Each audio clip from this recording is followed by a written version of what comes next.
All right, good afternoon, everyone. The time is now 1:31, and we'll call to order the Budget and Finance Committee meeting for CCS. Beth, can we have a roll call, please? Anthony, Yes, here. Erica, here. Jim, I am here. There we go. Melissa, I'm here. Mick, Here. Ishwar, Tim, Alex, Here. and Yolande. So she'd be late. For CCS, we have Rebecca, Beth, Deborah, and Molly. Great. Thank you all for being here. We've got a lot of discussion on our agenda today. Are there any additions to the agenda?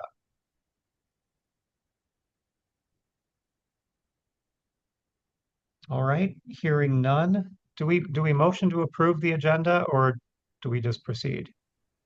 We tend to proceed. Okay, we proceed. This is the time of the meeting for public comment. Is there anyone from the public here who would like to comment? Seeing none, we will proceed to the first item of business on the agenda, which is the review and approval of our last committee meeting, which was April 25th. Is there a motion to approve the minutes as presented?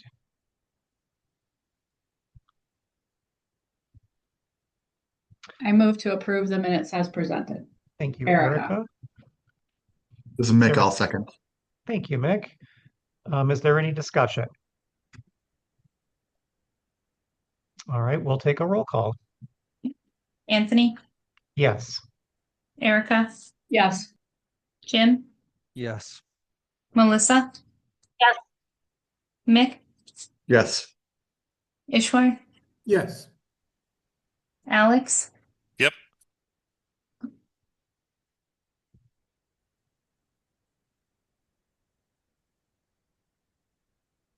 Okay. We have minutes. Thank you. All right, so the first item on our agenda then for discussion is member fees. Rebecca, would you like to lead our kickoff to this conversation? I would love to. I am sharing. Okay.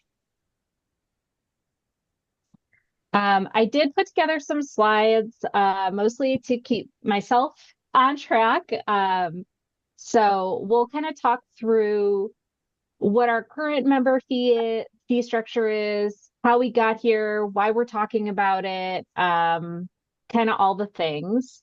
So our current fee structure was developed in 2018, or started being developed in 2018, and was implemented for fiscal year 2020. And some of you were on the Budget and Finance Committee at that time. So thank you for your continued service. It was discussed briefly in 2022. We brought it up with this committee and then actually referred it to long range planning as like a membership kind of recruitment issue. And they also kind of declined to dive into it. So we haven't really talked about it in depth since it was implemented in 2020. And then in August and September at Governing Board, as we were talking about the discovery layers, to me at least, it was flagged that like perception of member fees and the perception or how much flexibility libraries have within member fees varies member to member. Some libraries are much more cost conscious than others. And to me, I was like, well, maybe we should look at our fees again. When we looked at them in 2022, the big question was, has anyone complained? And the answer was no. So we kind of just moved forward. Our member fee policy also says that we'll review the member fees at least every 5 years. So we're kind of right on schedule for that. For context,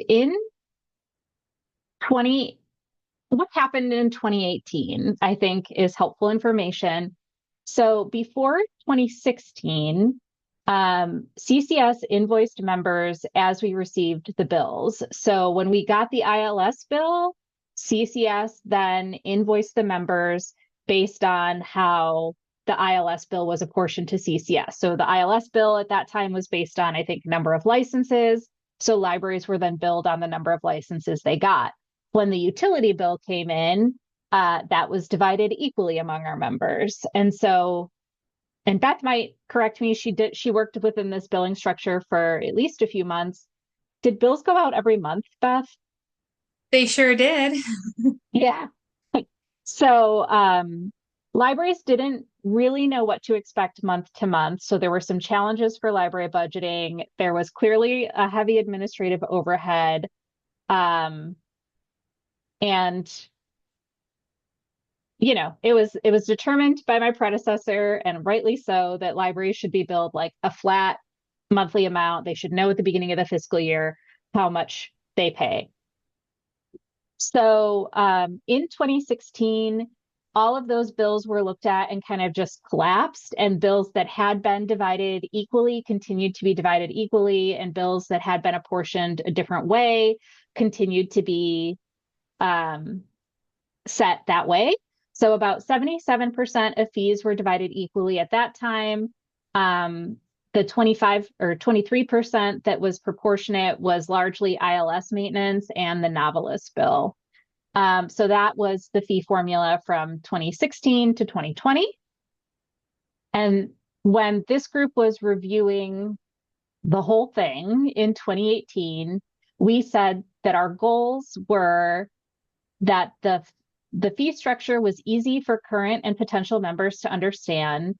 It was sustainable and scalable, and it avoided year-to-year swings in fees. So those were our three priorities. And what we came up with is that 75% of the costs associated with running CCS were divided equally, and then 25% were divided based on tax income less long-term capital debt.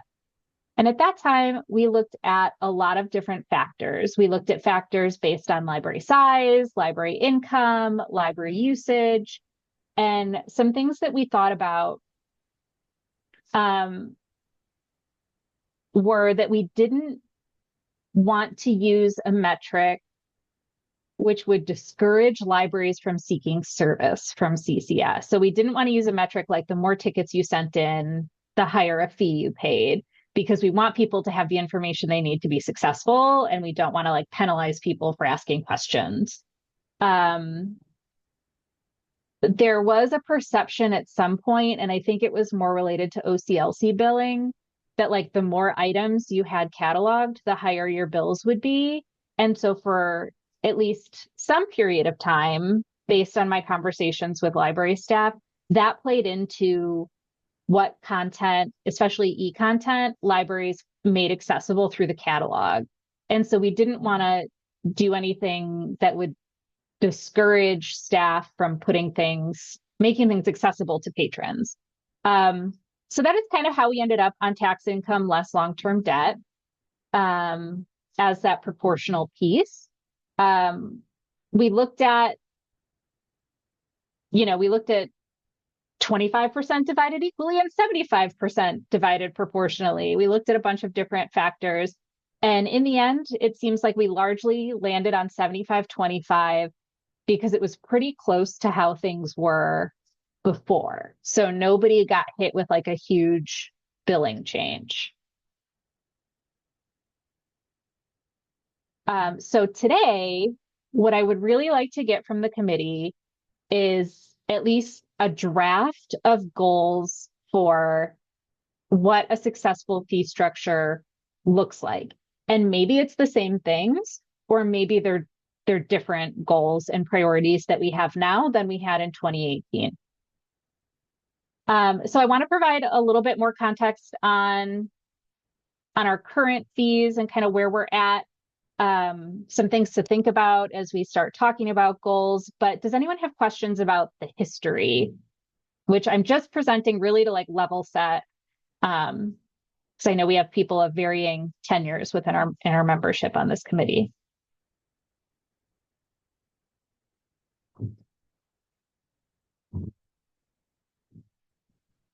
Okay. Just So- just a oh, quick yes. question, Rebecca. Do we have a list of who pays what currently? Yes, that goes out in your budget every year, in the budget every year. So I can drop that in the chat. My file structure is frightening. As long as it works for you, that's all that matters. All right. Thank you. So the budget document that I just linked to includes the CCS budget, but then includes the billing. So it lists out what everyone has for bills. So that is a great question. Mick asked via email, like, even though our overall fees have gone up, since 2020, individual library fees haven't gone up. Is that right? And I said, yes, Mick, that's absolutely right. So I'm going to send this other link in the chat as well, and I'll pull it up on my screen. Oh, I already have it open. So the chart that I just linked, this was from our April meeting, or April budget meeting. So some of you are on the committee and some of you weren't. Kind of the default view of the chart is the total CCS billings over time. So you can see they've really gone up since 2020, but that's largely due to the addition of libraries. So I'll use Lake Villa as our example. Over here, I can choose Lake Villa and press OK. And then I can see what Lake Villa has paid year to year for, this is CCS plus OCLC, because you can see both of these are highlighted. If I take OCLC, sorry, I'm having a real struggle. Okay. If I take OCLC fee out, I can see that Lake Villa is actually, paying less in 2026 than they were paying in 2020. And so anyone can look at their library here. One caution is if you select more than one library, it's not going to give you a comparison. It's going to give you an addition. So that's not super helpful. Just select one library there. And similarly, if you select CCS and OCLC, it's just going to give you the total and not break it out what's what. Generally, CCS or OCLC fees go up every year. It changes a little bit with the addition of members, but our billing from OCLC goes up 4% every year. So to answer Mick's question, yes, even though we increased fees from fiscal 25 to fiscal 26, if we look cumulatively over several years, libraries are still pretty much paying less than they paid 5 years ago. And with the addition of the new libraries, that might even go down further. Is that a safe assumption? Yes and no. I mean, we anticipate that overall billings will increase again next year. And I think it will be pretty close to, I think maybe some libraries will see an increase and some will see a decrease depending on where they fall in the fee structure. It won't be as, I think, dramatic a savings as we've seen in previous years because we have some additional costs that we're catching up with. So that's member fees over time. Additionally, in addition to increasing fees last year to this year, we also reduced/stopped the Rails rebate. So that's an additional income that libraries got that they are no longer getting from CCS. So the impact between last year to this year is a little bit bigger because of that Rails rebate that was like extra, and now it's not. And that's not been factored into like this chart for fees over time.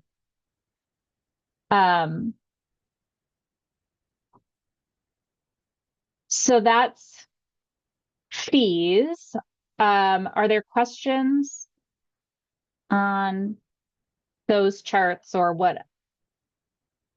Again, kind of that history. And I you can just- kind of, oh, go ahead. I just want to clarify the rails amount was Mhm. for offsetting Find More Illinois, right? It was, Yeah, so like 2 years ago, or I guess 3 years ago, we took the whole Rails grant of like 200-ish thousand dollars and rebated that to members. right, Last year and the year before, we took like $120,000 of that and rebated it, and then spent the other 80,000 on Find More. And then this year, we're not rebating any of it because in addition to Find More, we've got BiblioCommons and Savannah. So we still are getting the Rails funding, but we're like putting it into development and then spending out of development for those additional services.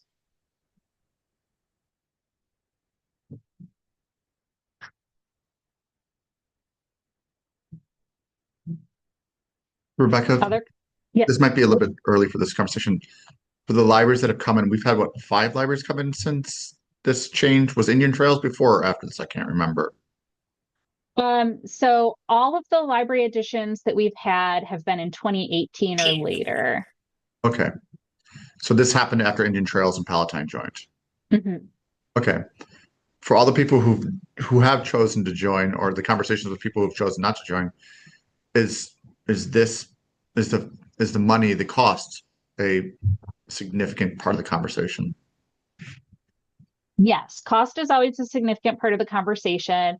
Clearly, for the members who have joined, they are either seeing a savings, like Rolling Meadows. They're like really over provisioned on their innovative contract, and I think are being really overbilled. So they're seeing a pretty significant savings joining CCS. For other libraries, it's been kind of a less significant savings, but more of a value add. That have joined. I got an email from a patron on Friday that was like, "I'm in North Chicago, how Prairie Cat?" And the answer is money. Prairie Cat is a lot less expensive than CCS, and North Chicago couldn't afford CCS. So I know cost has been an issue for Deerfield, maybe some philosophical stuff there as well. And then looking at the other smaller libraries kind of out northwest, cost is definitely prohibitive still for smaller libraries. Thank you.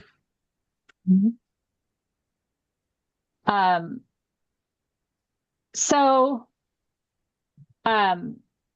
today we've got, oh, I am already sharing. Molly made me a really cool chart that I'm not sharing with you today because, as I told Anthony, I spent like an hour with this the other day and didn't get any further in my thoughts on what our membership's fee structure should be or shouldn't be or could be. So what I want to talk about today and get feedback from this group is, again, like what the goals of a fee structure should be. Your room? Did you have a question or just a background noise? Okay. Background Okay. It's kind of like come up and not like it's come up and gone away and come up again in conversation over the past few years, how much like equity and like equal cost sharing versus like better funded libraries helping to support less funded libraries, how much of a role, if any, that should have in a fee structure. And you can see that wasn't part of our goals in 2018. And so the question to my mind is, should that be any part of our goals moving forward? And if so, we should look at our formula again. So I apologize for jumping slides so much, but I wanted to have all of you spend a few minutes today thinking about individually what you think the goals of a CCS fee structure should be, and then we'll come together and talk about them and see if we can get maybe a little bit of a set of draft goals. Then CCS staff and I can work between now and January to see if there are changes we would recommend to the fee structure to better meet these goals that we could then present to governing board in February. So in talking with Anthony last week, we also wanted to make sure that we kept in mind our strategic plan, both what's written of the strategic plan and some of the conversations we've had in developing the plan. So I'm going to take a few minutes now to hit on those. So as you can see, our mission and vision are up on your screen. Our mission is to enhance each cooperative member's capacity to serve their patrons through optimized resource sharing, community of continuous learning, and strategic cost sharing. And I think that phrase strategic cost sharing leaves a lot open to interpretation. This is what I'll say there. And then our vision is that our members are thriving. They're empowered by collaboration and technology to meet the diverse needs of their communities. And Anthony, if there's anything you want to say as I'm going, you feel free to jump right in. We have done this survey in 2020 and 2024. How much should CCS be like a utility where, you know, everyone pays for what they, one aspect of utility, right, is everyone pays for what they use. And another aspect is, or, you know, maybe in a cooperative, maybe payment structure is different than that. Maybe it's not. But here are the results from 2020 and 2024 for your consideration. And then we talked about trade-offs at our March strategic planning meeting. And, you know, member experience, you can see best patron experience, this kind of second to last chunk down here, that has the biggest hump. And that means that the most libraries were most in agreement over there, and libraries most strongly all agreed that that was kind of the most important piece. Whereas if you looked on impact of member fees, that slope is a lot more gradual, and kind of extends. You can kind of see how the color is distributed across that horizontal bar. That, you know, at least some members said that impact on member fees were like the most important thing for them, but that more members than those few said that they have some more flexibility with member fees. So should we account for that in our membership fee formula? Is the question for this group, and if so, to what end? Questions about these charts, Anthony? Anything you want to add before we move on to our kind of brainstorming activity? No, I don't. I think these should all be familiar to all of us. We saw these when we were doing strategic planning, but a great way to reframe this and bring it into the context of this discussion. So I'd like to literally set a timer for 5 minutes and have each of you independently on your scrap paper or wherever answer the question, why do we have a fee formula? Or alternatively, like, what is the goal of our fee formula or structure, however you'd like to phrase it? And I'd encourage you, sometimes people say 9 whys. I'll tell you, I had a hard time doing this activity getting to 5. So I'd like you to answer the question, why do we have a member fee formula? What is the goal of our membership fee formula? And then kind of interrogate your answer, whatever you answered, ask yourself, okay, well, why does that matter? Or why is that the case? And write down that answer and then keep going. Ideally to get to at least 5 whys. And the goal here is to get to kind of the deepest purpose of what we're doing. And I will watch the time.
My clock shows about 1.5, 2 more minutes. It looks like some people are still writing.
Okay.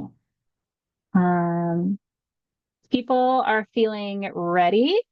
I will ask.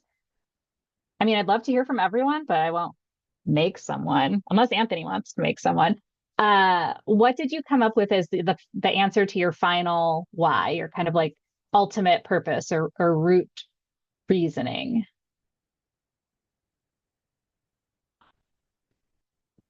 I'm happy to give you mine. Thank So you. I thought about a couple of things as I went through this exercise. One, the fairness in cost sharing. Kind of without it, people would just be kind of arguing all the time, like, I don't think it's fair. But predictable budgeting, like all of our budgets are super tight, and I can't jump into something. And so the why, like it has to be scalable, because as members change, different cities like have different and districts have different, because I'm thinking about me as a city, but districts have their own budgeting issues. And so as those budgeting issues come forward, it might not be something that we can sustain for the long term. So it doesn't make sense to jump into something that you really don't have the ability to stay in. So I think you have to have predictable budgeting. And it's got to be scalable, so that if members come and go, right, then you'll know that there will be some stability. Thank you.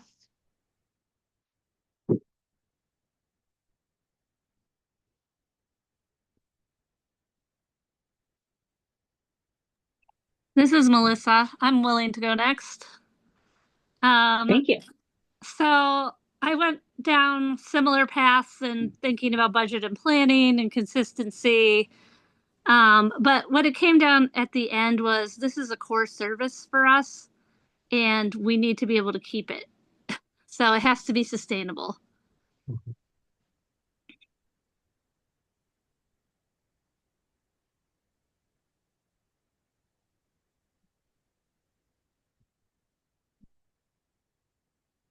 Mine is maybe a little bit more holistic. It's important because to have an equitable cost sharing, because that allows us to be more open to having a diverse membership of library types, sizes, populations, and all that, which in turn makes us a better consortium. We're sharing different ideas and different viewpoints, not only amongst libraries, but CCS staff can benefit from that. Which I think makes us a stronger organization that can better withstand some of the changes as members come and go, and challenges if there's disruptions to state funding or whatnot. And again, that just leads to long-term stability and that's sustainable.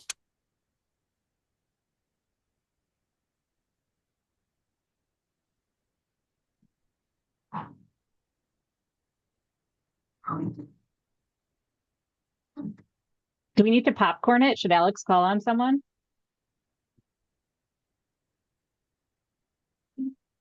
I'm happy to, but I thought we weren't going to call on Everybody. I mean, I'll go. well, do people have different thoughts? Oh, hit us with it, Jim.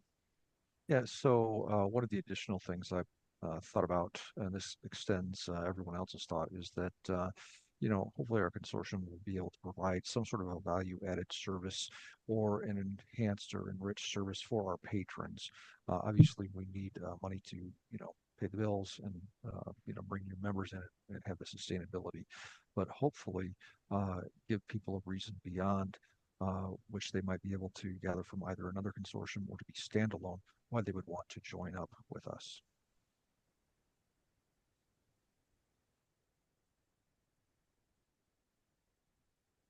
I won't call on everyone individually because I said I wouldn't, but I mean, where do people, we've got some different ideas here.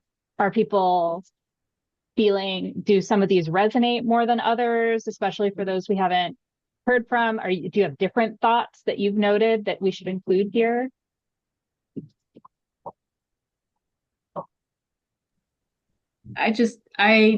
My thought process is very similar to what's on the screen.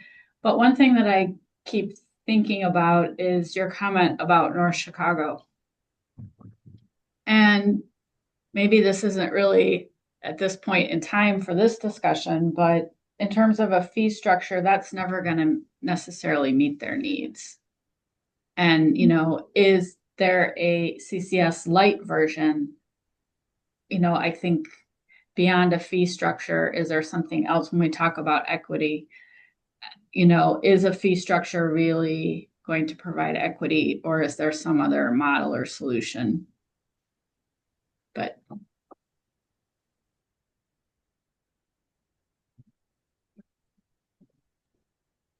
This Mick speaking. I think about the word clarity a lot, and I think this is kind of what Yolande was saying too. But the fee structure, when you boil it all down, and doing 5 whys with this was really hard because I only got to 1 why. Was that it provides clarity so people understand what they're getting into, and they can choose to stay or not. But at least we have structure. And I'm comparing that to OCLC, where there is no clarity, and it's very, very confusing to all of us what's happening. I'm not meaning what CCS does with OCLC, but OCLC through the state. And so when you have clarity and understanding of what the services are offered, you can choose to purchase or not purchase it. And for me, that's what the fee structure does, and it's of great value. When you described before, when it was like you got charged on whatever, like there was no clarity, and so you didn't know what I could see why there'd be confusion with that. Thank you. I would add to that, Mick, as well. It just helps bring clarity to our boards and the communities that we report to, right? They want to know, what are we getting for that? Like, what's the value for the community? And I think that just helps with that clarity as well. Yeah, it sure does. Like if you scroll up to the actual question is about the fee formula, not like the services we provide. And so I'm just thinking about what the fee formula itself does, what the goal of that fee formula, not like what it should. And maybe the question should have been what it should do. And I think we're leaning into that a little bit as well. Maybe that's your next question, Rebecca. I'm sorry. I guess that's how my question should have been phrased. Like, what is the goal of a fee structure? Is like what we want clarity. Like, Alex is so far the only person who's mentioned any sort of like equity component. And so what I'm trying to get at is like, if I were to take this information back and like look at our existing fee structure and look at all of our potential metrics, are there changes I would recommend? And like, what I'm hearing here is that the most important thing about a fee structure is that like members understand it, which to me, I guess means like a couple of things. Like it's predictable both year to year and like, month to month, like what are we going to pay? And it's reasonable. Like I'm not just making up numbers because I can. Because I can't, but like That's what I'm hearing as kind of the threads, but I'm happy to hear different things or confirmation. Philosophically speaking, like Alex, I think equity is of value and its importance. When this first came on, I was the director of Zion Benton, which was one of the lower funded libraries in this consortium, and having the extra, I think it was $6,000, something like that, made a difference. And so I think equity, $6,000 for some of these libraries are a rounding error, and $6,000 for some of the libraries is the difference between having hours on Sundays or not. And I think having an equity lens, but not, I'm trying to be careful with it. An equity lens will also really not putting it on the taxpayers of the well-funded libraries they don't owe it to anybody. They pay taxes to their library.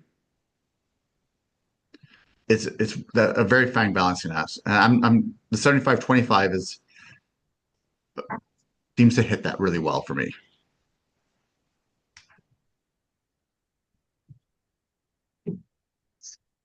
Yeah, I just have some random thoughts on this. And I was trying to kind of draw parallels between this and say, okay, most of us are members of Rotary. Do we all pay differently depending on which profession we come from to join a professional club? Probably the fee structure is the same. And then I thought about I know these are random, rambling thoughts.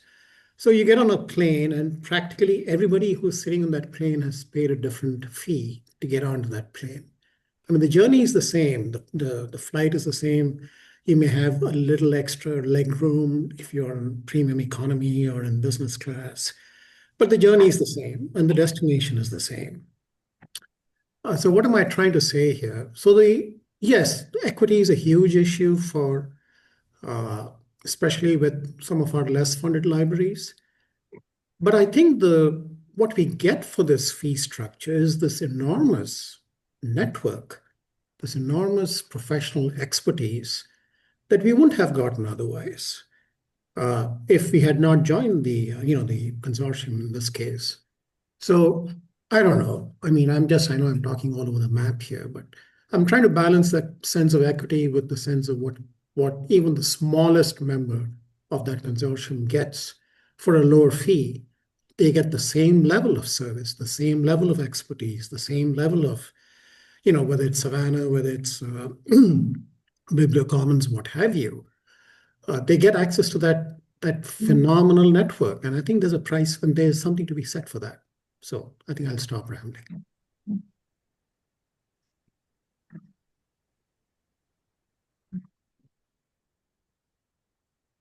I'm with you, Ishwar. That rambling made total sense to me. There's so many ways of looking at this, and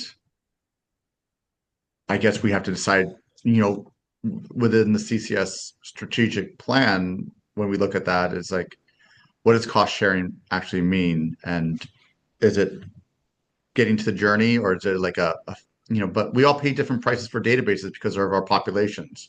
We all pay different prices for various databases because of our income. Like if they look at your income, when a strategic planner comes and talks to me, they look at my budget and they say, well, it's going to cost you this much. And then they go to, Skokie, which is not part of the consortium. So I'm just picking a rich library.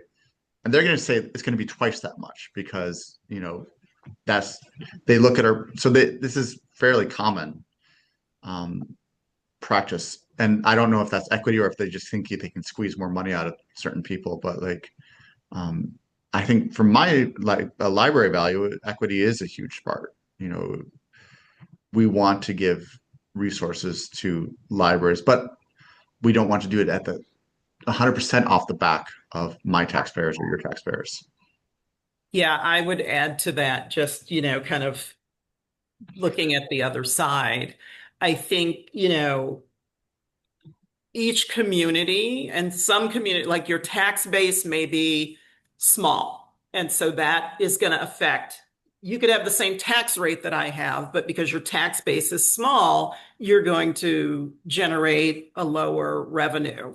But I also think there are probably places out there where the boards or whomever is in charge could fund could say, oh, we think the library has more value and we want to fund it to that value, right? So I think to some extent there is the equity piece, but to another extent there is the also, hey, this is a service that the library provides. How are you contributing to make your library the best that it can be, I guess, as a community on the whole?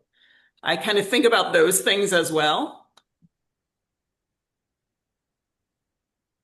Can you rephrase that? How is the community Yeah, so basically, how are you funding your library? Like, oh, I don't want to give you, and I'm, in the thick of it right now. Like the city of Evanston would like to not give us a dime, right? So, yeah, we don't want to raise your levy. No. And I'm saying, no, we're going to raise it. We're going to raise it to do the things you want us to do, right? And so it's a hard push. They push back, but I'm putting my foot down and saying, now we're raising it 10% this year because you've been underfunding the library for years, and now you've got to pay the piper. Otherwise, we're going to have to start cutting some stuff, right? Which you don't want us to cut. So there are cities out there who just say, I don't want to fund the library. I want to put that money in police and fire instead of funding the library. And so when we think about, hey, what's the fee structure? I also think about, like, to what extent is that city or district being funded, right, by their tax base? And could that be increased for them, right? It's a hard push. Trust me, it's a hard push, but sometimes you got to just push. I think we had this kind of conversation around the OCLC funding, which is a little bit different, where some libraries, fund their collection. Like Anthony, I think you guys fund your collection like a huge amount compared to what my library does.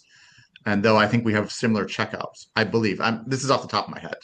And so like your OCLC fees, I don't have it in front of me right now, are probably significantly higher because you choose, your board ultimately chooses to put more into the collection.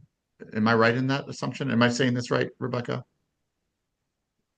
I have to look, but yes, our OCLC fees are based on collection spending. So however, two libraries of the same budget and service population could have different OCLC fees if one of them spends significantly more on their collection.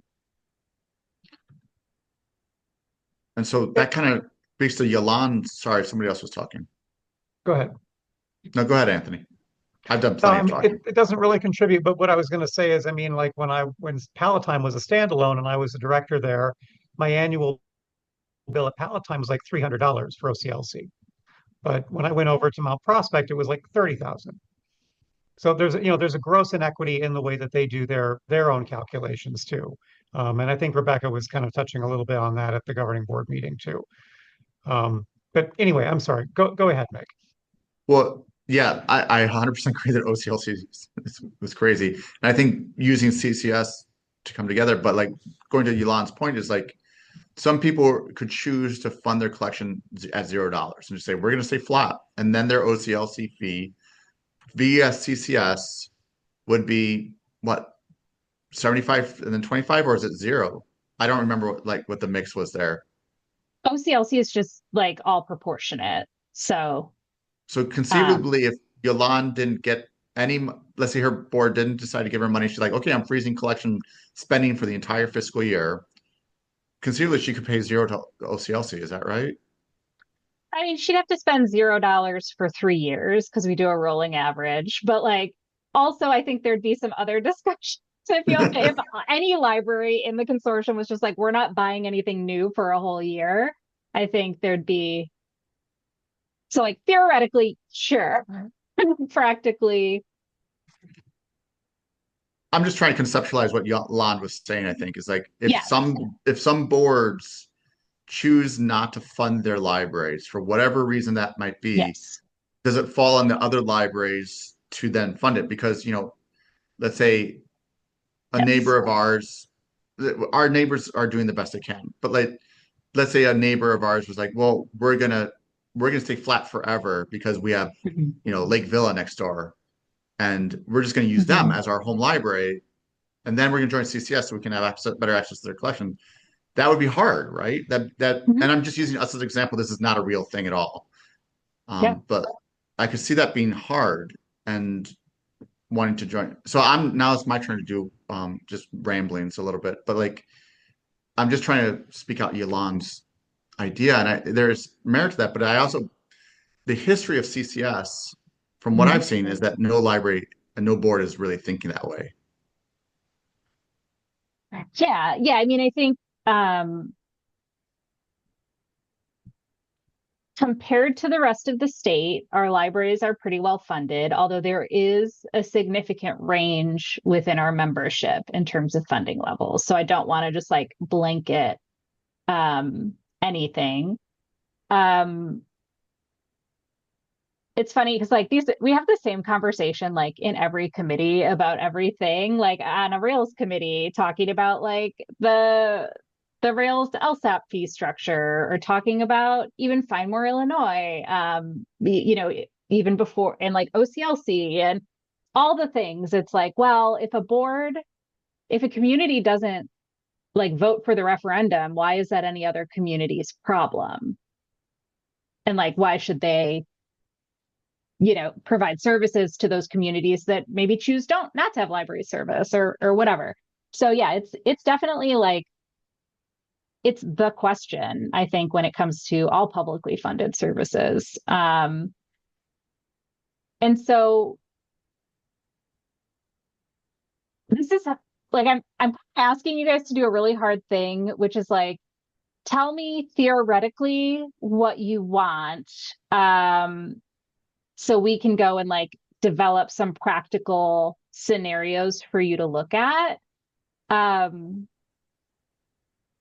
And I recognize that's like a very broad ask, and that, you know, we've got a lot of different perspectives here. So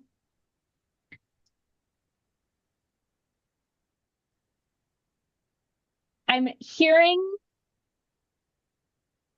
that like equity and sharing matters, and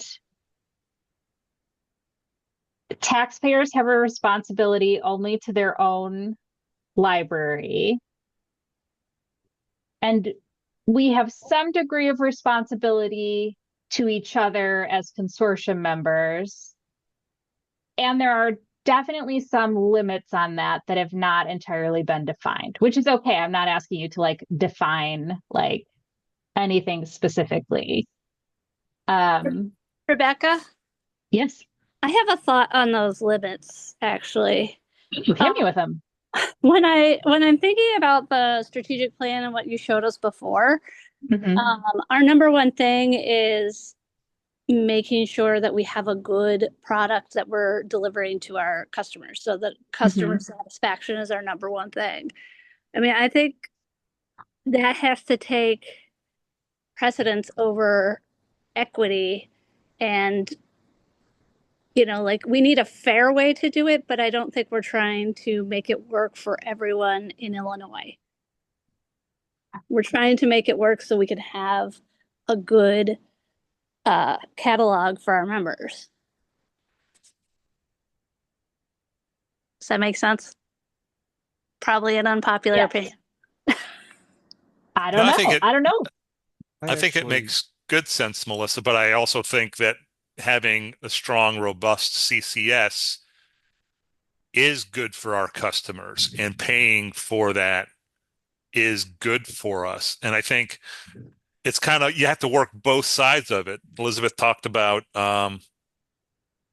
North Chicago not being able to afford to join CCS, but Skokie can afford, but for whatever reason, they don't see the value in it. So, you know, an argument could be made to, I don't know, do something to make whatever their fee would be lower to get them to join and have their collection and their influence on here to help benefit the rest of us, even if that might mean pushing out a Prospect Heights or a Crystal Lake or Lincolnwood, the smaller libraries. And I don't want that to happen. And I don't think that's the goal, but that's one way to approach it. I don't think we need to be, and we're trying to be for everyone. I think I always ask how many people are how many members are too many, and Rebecca had a great answer. She's like, we looked at the map, and if we fill in all the holes, we have this many people. I think that's a reasonable task for us to shoot towards, knowing that there are some like a Highwood or a North Chicago that couldn't join, and there's others on the other side like a Arlington Heights or a Skokie that for any number of reasons aren't going to join. But yeah, so I'm done rambling. Yeah, I agree with Melissa too. I think that providing that base level quality product is very, very big. And I was kind of looking at it the other end. If we have something in place already, but we want to add a feature, it's about providing a better service. It's not just providing something that is really new and people think they might like.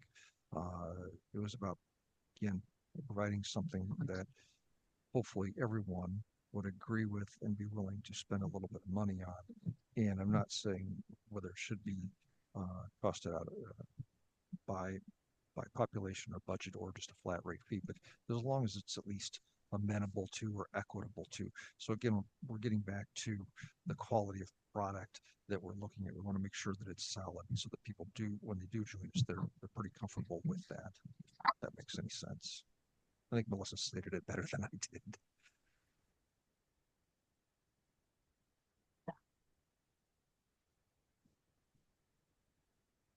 Okay. I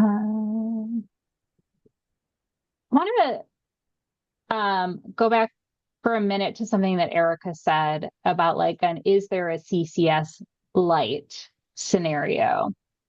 And the answer right now is no, right? You're a member or you're not a member, and membership is all inclusive. And the benefit of that is when you're a member, you know exactly what you're going to get. So talking about clarity, you get all these things. I think Prairie Cat is phasing it out, but Share and RSA maybe still have these models where they have tiered membership, where they have union list membership, where they don't have full functionality and they don't have full access to the training, and they don't there's all these things they don't have, but they can see our stuff. I'm gonna say some words will be unpopular here. Find More Illinois is that. Or the idealized version of Find More Illinois is the way, and Molly, maybe I'll give you a really cool word problem to work on. But Find More Illinois is a way that we can make our collection accessible to kind of every library in Illinois without the overhead of adding these small libraries and these school libraries. I hear, Alex, that diversity in membership type is can be really powerful.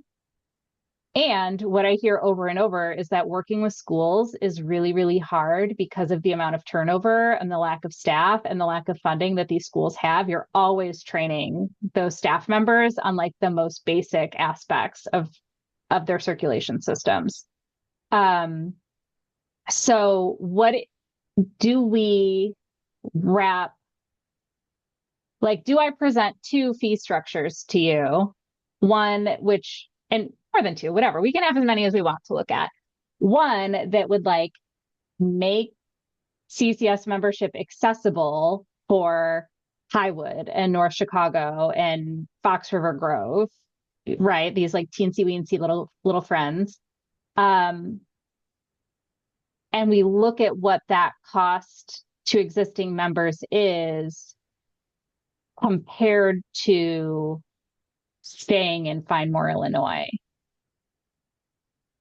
Find More Illinois costs money, right? This is the conversation that we're having. It costs $89,000 next year. That is not $0. And so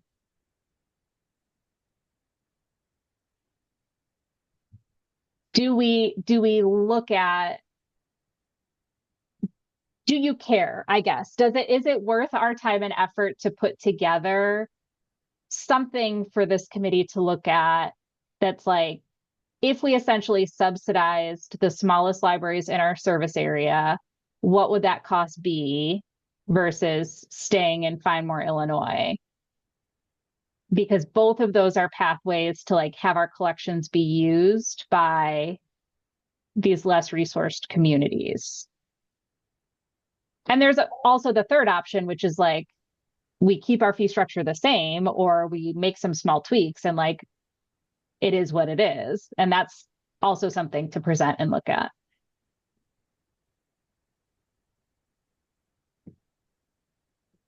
I think it's two different discussions to find more. And the other thing, though, I see why you're tying them together.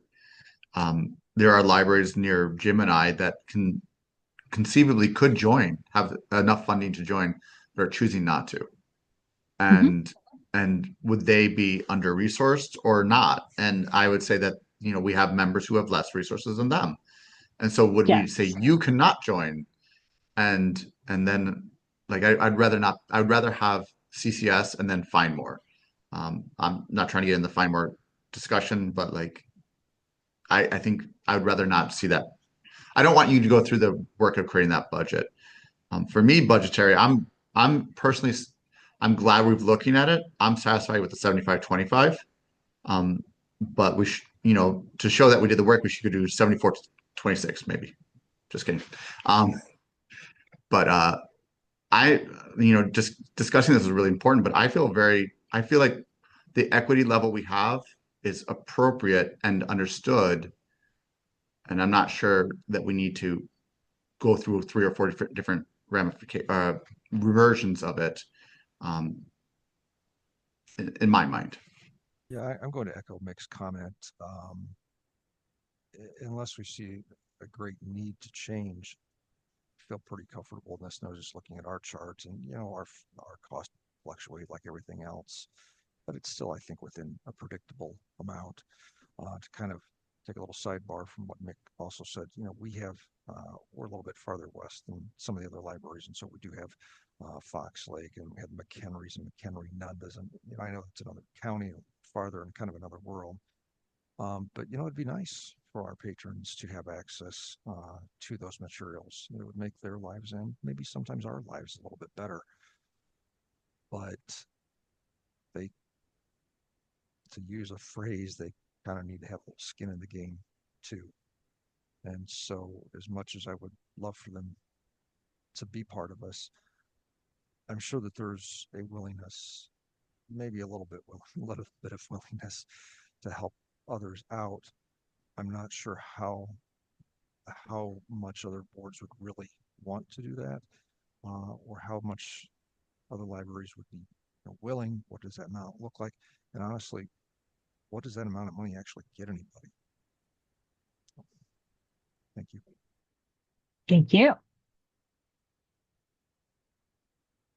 Yeah, and I think kind of to echo again what Mick was saying, you know, we're 75-25 now because that was roughly what it was before 2016, when it was 77% were all, that was just flat rate fee being distributed, and then 23% of it was proportional, the LSAP and the user licenses and all that. I think that should be the starting point. You know, look at our costs now. Has that ratio changed? Is there more per use, or, you know, are we paying for more services that are based on population or circulation or budget size per member now versus a flat rate? And if so, I think then that's worth exploring. But if we're still roughly 75-25, I don't know that we need to kind of reinvent the wheel, because then we'd have to justify how that percentage comes up. I think this is what we have now is a solid justification for 75-25. I'm seeing some nodding from folks on here. I'm just kind of curious if we could just take the temperature of the group after this discussion here right now. How many of you feel like the structure that we had established in 2018, what we're currently operating under, seems fair, equitable, and consistent with all these other values that we've been discussing here today?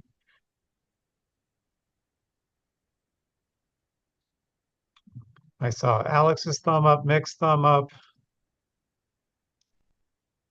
Jim, Yolande, Ishwar, Erica. Yeah. I see Ryan. Um, I don't see Melissa. Oh, Melissa. Melissa's got a thumb. Okay. So, Rebecca, a follow-up question. What would it take for a North Chicago or a Highwood to join monetarily? It depends. Like Highwood, the last time I talked to someone, I think was paying like $700 a year for their ILS. Like they just, it's a bare bones product. And so, our minimum split is like $45,000, right? That 75% comes out to like $45,000. So like, I mean, it would take probably $45,000 for them to join. Whereas I think it's not so drastic for North Chicago. So, I mean, I can make some estimates on those libraries. If there's an appetite for it. And that's kind of what I was getting at with this like Find More thing. I understand this isn't Find More, but like, what would it cost? What are these libraries currently paying, or what can I assume they're paying based on knowledge, and what would the difference be in our fees based on our fee structure? Like I can do that for some libraries if you're interested.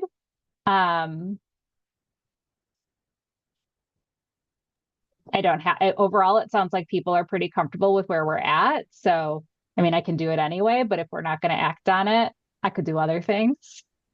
Yeah, I was going to say, I don't know if any of them have actually come to you and said, yes, I want to know what it would cost. Then it's probably not worth your just spending time to do that calculation. I completely agree. I think Rebecca's probably got enough going on right now.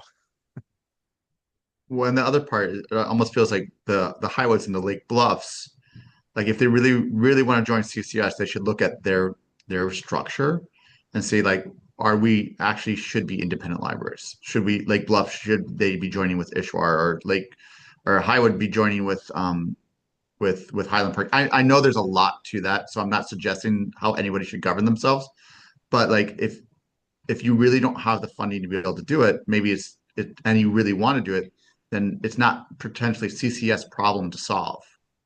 It's for you to think about what you could do to provide the Lake Bluff residents what they want. And if they really want to be in CCS, they need to really think about joining with maybe North Chicago and having a super group, or joining with Lake Forest, something like that. Yeah, and some of these smaller libraries are so geographically close to some of the other larger ones. You brought up Lake Bluff. We hear the sentiment all the time. It's a 3-mile drive down to Lake Forest from Lake Bluff. So I would rather go down to Lake Forest to check out what they have or use their services. So we hear that sentiment all the time. So yeah, that's a good point.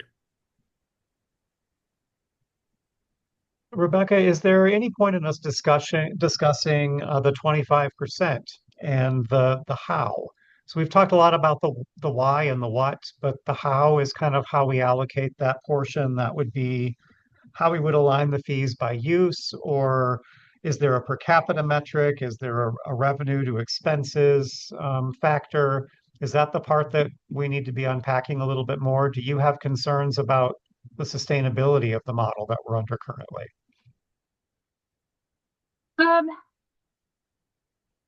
So I do think that there is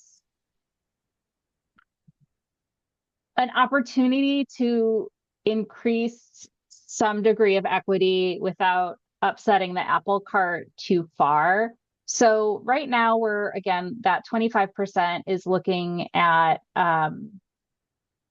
total tax income less long-term operating debt. And so that was selected largely. It's like, okay, let's do 75% is like even, and 25% is like based on the library's ability to pay. What that doesn't really take into account is, Anthony referenced per capita. So I think we have a pretty wide range of operating expense per capita within CCS. So, we have like Glencoe is one of our smaller libraries. But if we look at their per capita spending, it's like very high. So even though overall their operating budget is like kind of like middle to lower 25%, like their per capita spending is like way up at the top. And so, that kind of gets a little bit more towards what Yolande was saying, and it either supports what she's saying or goes against. I'm not entirely sure. But like, how much should the community's support of the library play into fees, if at all, right? Like operating expense is just, or like tax income is tax income. But like if you're talking about a population of 40,000 and a population of 80,000 with the same tax income, they're really not like in CCS, they're paying the same. But like, should they be is a question. And if this committee says we'd be interested in looking at some other metrics for that 25%, that's something we can take back and kind of look around at. And if you're like, the formula's fine, stop messing with it, Rebecca, I can leave it as it is. Or again, give like a range of like potential impact if we did make some changes.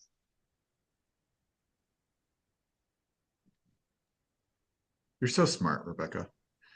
But I think this is fine. I don't think you need to do all the work. And the other part of that is like, we aren't losing members.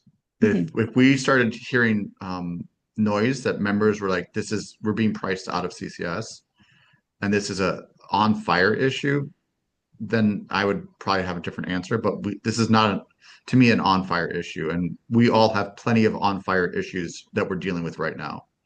And so I like to eliminate as many variables as possible in my life. And this is a variable I'd like to eliminate eventually. And also, one less meeting.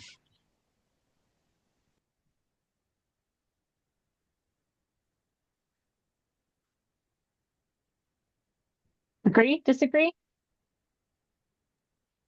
I agree. I think a lot of us have a lot of other things going on. Though I think someone mentioned something about trying 74 and 26%. I don't know if you want to go through that exercise, but I guess perhaps. I'll skip that. And Rebecca, you and the CCS staff have a ton on your plate right now. So We do. it's something that we need to be very sensitive to. And so certainly we can defer this discussion. What I'm hearing is we can report to the board that we have discussed the fee structure and determined that we do not want to take any action at this time. Is that a fair assessment of this group's direction? All right. All right. So seeing that consensus, Rebecca, do we need to get a fresh date of approval of this fee structure to be in compliance with policy? It doesn't say it needs to be approved every year, just reviewed. Reviewed. So we can note it, and then we can note it in the budget packet for the board as well, which will be approved. So then that'll, we can wrap it up in the budget docs. Okay. Great. Thank you for leading us through this exercise. Thank you all for your input. That is super helpful. I have what I need to move forward, which is the goal. All right. Shall we take the next agenda item? Yes. All right. So that is the review of our investment fund options. So we had a question last year, I believe, from Ishwar about CCS investments and like, what are we doing or not doing? We currently, all of our funds that are not in a checking account for immediate / short-term use are either in a Wintrust MaxSafe account or in Illinois funds. We met with an advisor from like a parent or a sister company to Wintrust to talk about our options. And I think you are all very well versed in the limited options that libraries have for investment opportunities. Our fiscal accountability policy essentially treats us as a library. So that advisor did suggest, and I don't know if this is blocking you or just me. That advisor did suggest that we make 2 changes to our fiscal accountability policy under diversification of investments, which would be striking the section about negotiable order of withdrawal accounts because they don't really exist anymore, which seems like a fair reason to remove that. And then removing the limit of up to 15% of the investment portfolio. He said to his knowledge, that's not required of libraries. And so we didn't really have any history as to why it was in our policy. The whole policy, our website is currently down, which is, it might be up by now. But our whole policy is available. So this is the diversification section. So that planner and Beth and I talked a little bit about CDs. Anthony and I talked a little bit about CDs as well. Looking at Anthony and I talked and we're like, is it worth it? I don't know, maybe. At this point, I would say CCS maybe has between $300,000 and $400,000 that I'd be comfortable investing elsewhere. And like maybe a CD ladder would be like an additional 1% return, depending on what happens. So I'm happy to do some more research on this. I also feel like it's sort of right on the edge of actually bringing a change in return to CCS finances.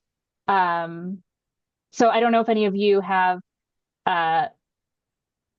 thoughts on what's happening with your own accounts or recommendations you'd like to make to me to further research.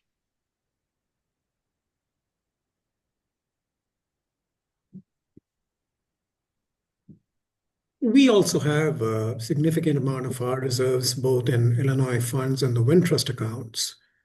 And the city does the investments for us. And what we've learned is that the interest, the Fed is in the process of reducing interest rates. Mm-hmm. But historically, what they have seen is that both the Illinois funds rate and the Wintrust bank rates have trailed the rest of the market. So for example, if the rest of the market is giving you 3% on a CD, Wintrust may actually be giving you 3.25 or 3.3 or what have you. And likewise with Illinois funds. Mm-hmm. So basically we've been told just stay put, don't do anything now because there's really nothing to gain by moving because you're going to get a lower rate of return mm-hmm. than what you are currently getting. So we're kind of basically on a wait and hold pattern right now. I don't know what the rest of you are saying. We're in the same point of view. And even if we could get marginally more on CDs, you're paying someone to set that up and mm-hmm. keep that going. And if there is something where you need the money, you kind of have to wait. So there's something to be said for prioritizing liquidity and safety of the funds. So I'm fine with keeping Wintrust and Illinois funds. Yeah, if you're talking through, go ahead. I was going to say we're in a similar position, and my CDs that have been maturing, I've been moving into Wintrust.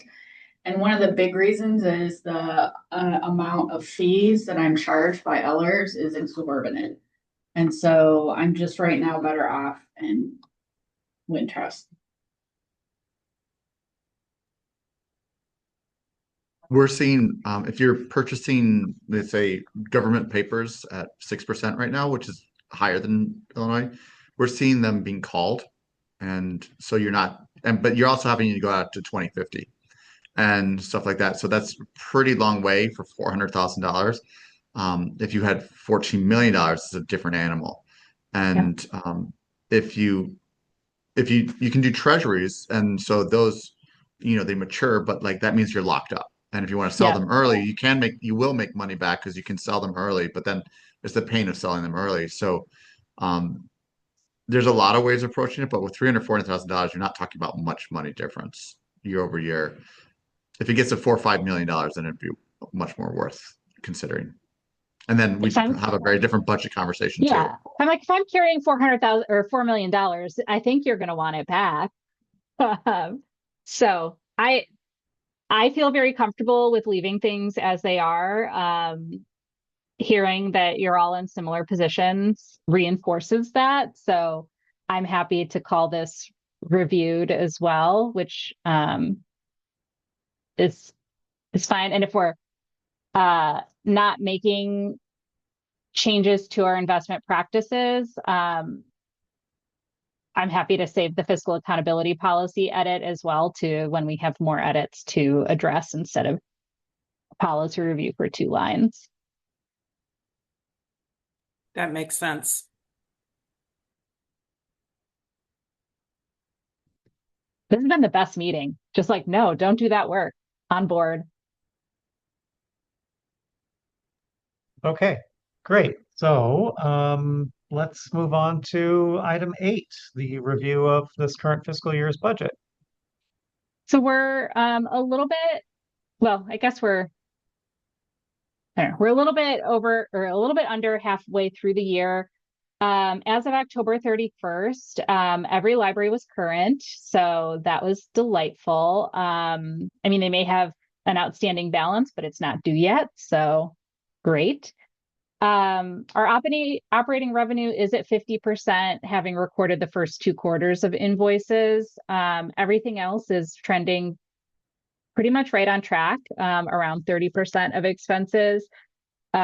If you look at the financials, you'll see that OCLC income and expense do not match, which they typically do, and that's due to year 2 of the easement that we offered from changing that OCLC metric. And then we will see some new member investment that we hadn't written into the budget. So that'll go into the development fund for Rolling Meadows and Wakanda. I mean, that'll be a $10,000 total income in the development fund that wasn't in the budget. So that's nice.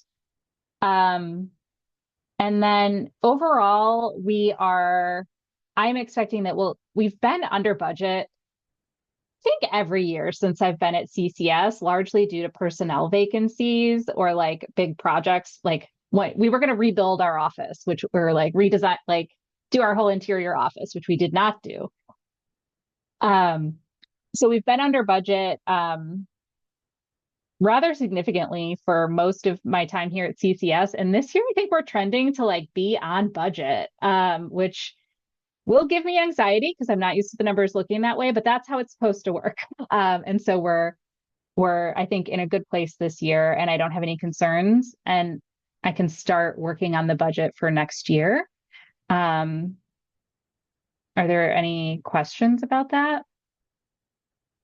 Alex, you have a hand? Yeah. So, and this kind of goes to the development fund that we were talking about last week, how Find More Illinois is coming out of being funded by the development fund because that's what it's for. And we have $600,000 in it. And I think it would be useful, certainly for the discussion in January or February, when it comes up, is where is that $600,000 in where we want it to be? I'm pretty sure that that's still above our threshold or what our goal is for development fund. And so that even if we spend it down a little bit, as long as we still have whatever that goal, I think that would be an important number. Yes, I will have that for February. For reference, Alex is talking about our development fund balance guidelines, which say we want to have between 75% and 150% of the funds needed to complete the items on our potential uses for the development fund or maybe it's 50%. But essentially, we get to say how much we want in the development fund because we create a list of potential uses for the development fund. And then our balance guidelines are driven off those estimates. So as part of our budget process, we'll review that list. But pretty much the things on that list are the things that we're actively doing this year. So yes, we're good.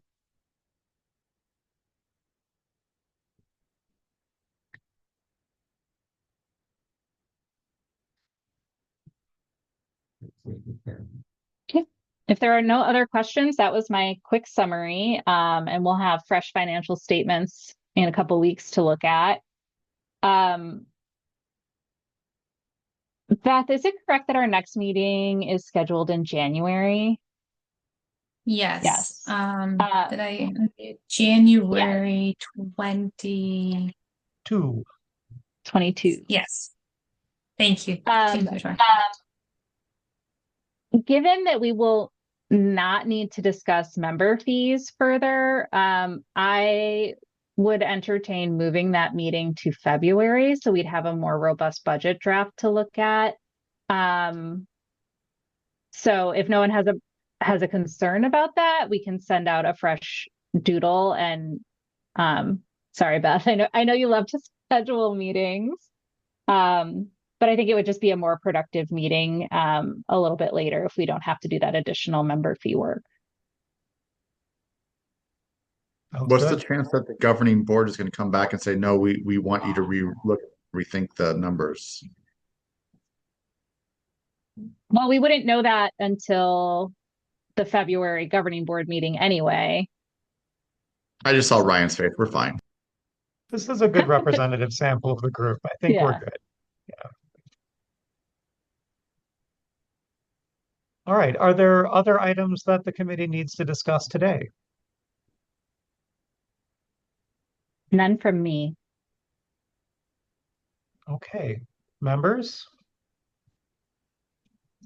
All right. Well, seeing none, I'm going to move to adjourn this meeting at 2:56. Cool.